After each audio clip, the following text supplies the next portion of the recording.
Hello everyone. Dad उसी place पे phishing करने जा रहे थे जहाँ पे शाओ की पूरी क्लास आई होती है। मॉम उन्हें जाने से रोकती भी हैं पर वो नहीं मानते।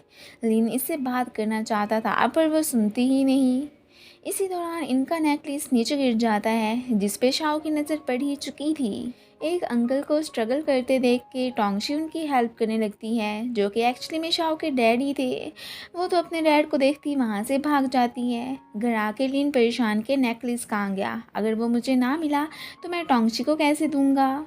इतने दिनों बाद मॉम डैड को साथ में देख के टोंगशी को तो बहुत अच्छा लगता है। तभी अचानक टाओ से कॉल करके ग्रुप चैट पढ़ने को कहती है। वहाँ पे शाओ को लेके ही गॉसिप्स हो रही थी कि किसी ने इसकी रियलिटी एक्सपोज कर दी होती है, तो सारे स्टूडेंट्स इसे बुरा भला कहने में बिजी थे। ये तो अब फिर बहुत ही अपसेट हो जाती है। लिन को भी इस बात का पता चल चुका था। अगले दिन स्कूल में सभी इसे देख के बातें बनाने लगते हैं कि हमारी मॉनिटर अब तक रिच होने का हमसे झूठ बोलती आई थी। बाद में ये टोंगशी पे गुस्सा करने लगती है कि मैंने कल तुम्हें डैड के साथ देखा था, तुम ही नहीं सबको ये बताया होना है।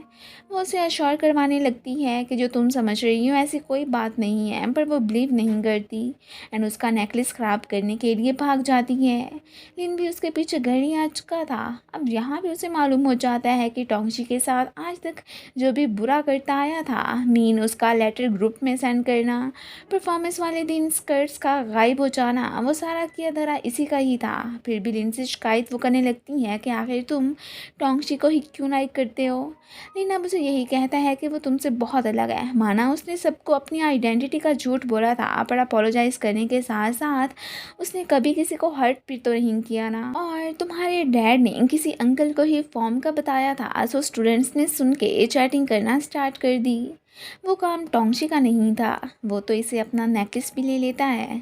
अब बाद में इसे बारिश में भीगता देख के वो छाता लेके पहुंच जाती है। अब तो वो लिन से बिल्कुल भी नाराज़ नहीं थी कि इसने शाओ से जस्ट अपनी फ्रेंडशिप का फ़र्ज़ निभाया है। अब लिन टोंगशी को नेकलेस भी पकड़ा देता है। घर पे मॉम इसे देख के शॉक के, लिन तुम कितने बड़े और हैंडसम भी हो गए हो।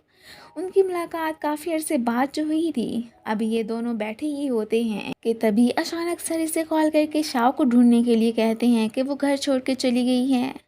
बाकी स्टूडेंट्स भी उसे ढूंढने में ही बिजी थे, इवन के सर खुद भी। टोंगशी तो यहाँ पर इसे शाओ को कॉल करके उसकी प्लेस का पूछने के लिए कहती है कि वो ज़रूर तुम्हारा फ़ोन उठा लेगी। ये अब उसे लेने पहुँच आए थे।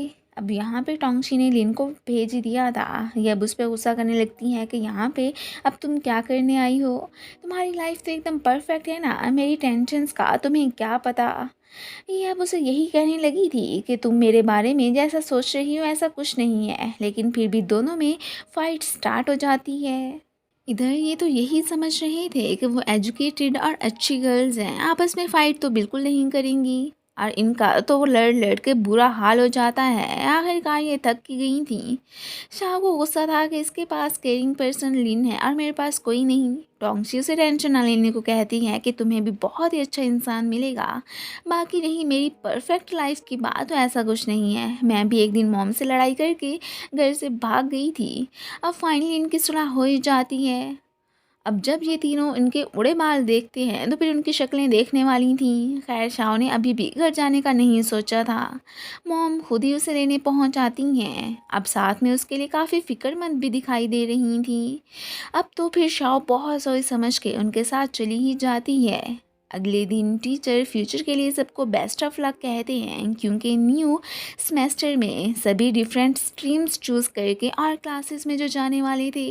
टोंगशी को शाओ के पास आते देख के बाकी गर्ल्स भी पहुंच आती हैं। वो इसे माफ़ कर ही चुकी थी कि जो होना था सो हो गया, अब किस बात की लड़ाई। इसकी फ्रेंड भी उसे हगी कर लेती है। इसके बाद सब मिलके टीचर के साथ फ़ोटोज़ ही बनवाने लगे थे। बाद में मिंग देखता है कि पिंग ने उसे लव लेटर भेजा है, तो वो ब्लश ही करने लगा था। और ये देख के टाओ तो सैड ही हो जाती है। लिन के साथ साथ टाओ भी टोंगशी की क्लास में ही थी, इसलिए ये तीनों बहुत खुश होते हैं। एक आर्टिकल को देखते हुए इन सबको झटका मिलता है कि लिन असल में चिंग ही है। वे ने इन दोनों को रेस्टोरेंट बुलाया था। लिन को देख के उसके फैंस तो फिर इकट्ठे ही हो जाते हैं और इसे देख के ये दोनों सरप्राइज। इधर टाओ खुश के मेरा आइडल मेरा फ्रेंड ही निकला, मैंने तो ये कभी सोचा ही नहीं था। लिन का ये आर्टिकल उसके फोस्टर पेरेंट्स भी देखते हैं और वो हैरान कि आखिर उसने हमसे इतनी बड़ी बात क्यों छुपाई। स्कूल में आते ही सभी उसके फैंस ऑटोग्राफ लेने के लिए उसे चिपक जाते हैं। शाओ ये देख के सरप्राइज के सबके सामने टोंगशी और मैं ही गॉडेस बनने की ट्राई करती रही, बट पूरे स्कूल का हीरो तो लिन निकला। एक ना एक दिन तो फिर ऐसा होना ही था। ये अब जहाँ भी लिन के साथ जाते उसके पास फैंस की भीड़ लग जाती। लिन उन्हें इस बात के लिए बाद में परेशान ना होने को कहता है कि आहिस्ता आहिस्ता सब नॉर्मल हो जाएगा। अभी तो टीचर उसे इंटरव्यू के लिए स्कूल में बुलवाते हैं या फिर अपने फ्रेंड्स से एक्सक्यूज़ करता चला जाता है। बाद में टोंगशी की मुलाकात वैसे हो गई थी जो कि टाउनी वापस आ चुका था।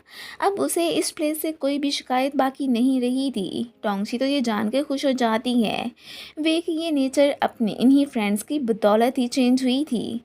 टोंगशी अपसेट होती है कि लिन उसे टाइम नहीं दे पा रहा, हर वक्त बस बिजी ही रहता है। वो तो ये देख के स्माइल ही करने लगा था। खैर अभी तो वो कुछ नहीं कर सकता था। उसकी जगह पे अक्सर यही कैफ़े में मिया का हाथ बटाने आ जाया करती है। अभी तक अपने ड्रीम का वो पता ही नहीं लगा पाई थी। लिन को हमें फिर से इंटरव्यू देते ही दिखाया जाता है। आए दिन वो कहीं ना कहीं तो गया ही होता है। मिंग पिंग के साथ आज डेट पे आया था। ताओ को भी इस बात का पता था, इसलिए वो बहुत सैड होती है। अब मिंग को जिस चीज़ से एलर्जी थी गलती से वो वही खा बैठता है एंड पिंग से एक्सक्यूज़ करता फिर वहाँ से चला गया था। लिन की बायोलॉजिकल मॉम की उससे मुलाकात फाइनली हो ही चुकी थी। जब ये बहुत छोटा था तब अपनी खुशियों की खातिर वो इसे छोड़ के चली गई और अब कहती थी कि मेरा बेटा मुझे अच्छे से ट्रीट करे। वो उसे अब्रॉड स्टडी करने भेजने को तैयार थी, पर ये बिना रिस्पॉन्स दिए वहाँ से चला जाना ही बेहतर समझता है।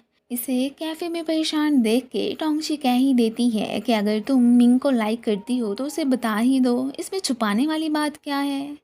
उसके मैसेज करते ही ये हॉस्पिटल पहुंच आई थी। मिंग खुद भी जान चुका था कि उसके लिए इस दुनिया में अगर कोई इम्पोर्टेंट पर्सन है तो वो जस्ट टाओ ही है और कोई नहीं। आखिर को वो उसकी इतनी केयर जो करती है। मॉम को ओवर टाइम वर्क करते देख के टोंगशी ने उनकी हेल्प करने का डिसाइड कर लिया था। लिन से मिलने वे आया था। वो इसे शाओ बे की ड्राइंग दिखाता है जो कि स्पेशली उसने इसे देख के यही कह के भेजा था कि ये सिस्टर टोंगशी और लिन को ज़रूर दे देना। टोंगशी मॉम की जगह फोटोग्राफी करने आ चुकी थी। खुद भी ज़्यादा खुद पे कंट्रोल नहीं कर पाती, इनके साथ ही बैले डांस करना स्टार्ट कर देती है। मॉम जब ये वीडियो देखती हैं तो सरप्राइज रह जाती हैं। लिन ने बे की भेजी ड्राइंग टोंगशी को दिखा दी थी। वो तो ये देख के स्माइल करने लगती है। मॉम को इसने बता दिया था कि मैं फिर से बैले डांस की क्लासेस ज्वाइन करना चाहती हूँ। वो तो खुशी हो जाती है कि हाँ बिल्कुल, अब से तो इसका ड्रीम मॉम के वाला ही बन चुका था। दूसरी तरफ घर पे लिन को मॉम फिर से मैसेज करके कहती हैं कि जो मैंने तुम्हें सजेशन दी थी प्लीज़ उस पर एक दफ़ा तो गौर करना। ये कंफ्यूज के अब क्या करूँ। एंड इसी के साथ ही ये पार्ट ख़त्म हो जाता है। Thanks for watching.